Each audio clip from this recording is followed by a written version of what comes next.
Сәлем достар, менің каналыма қош келдіңіздер. Менің каналыма тіркеліп, лайк басып, комментарий жазуды және де видеоның соңына дейін қарауды ұмытпаңыздар.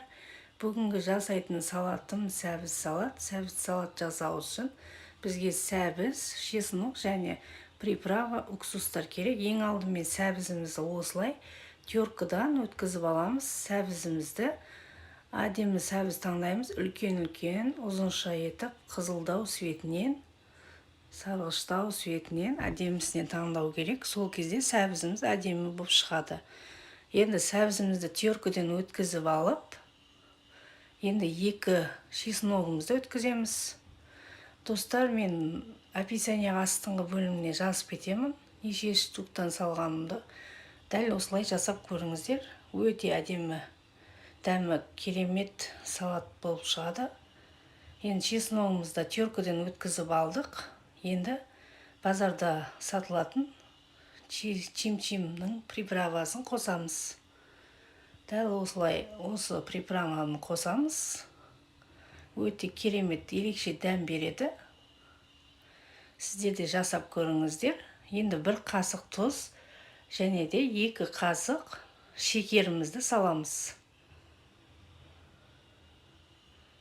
Енді 1 қасық чайный ложкамен 1 қасық уксус құямыз. 6% уксус құйсаңыздар болады. Енді бұны мұжғыламай-ақ өзі өледі, сәбіз әдемі болып.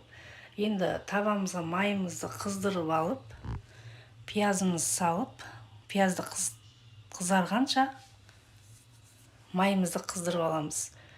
Пиязды өйткені не үшін салдым? Пияздың дәмі келіп, майымыз өзгеше бір дәм береді.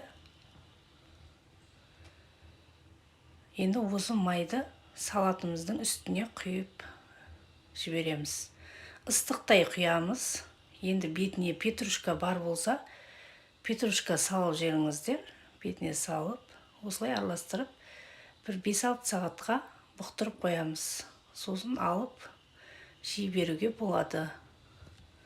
Осылай жасап көріңіздер. Рецепт өте оңай. Енді тәлкемізге салып жей беріңіздер. Салаттың сөлі шығып, суы шығып әдемі болып тұр. Енді салатымыз дайын болды.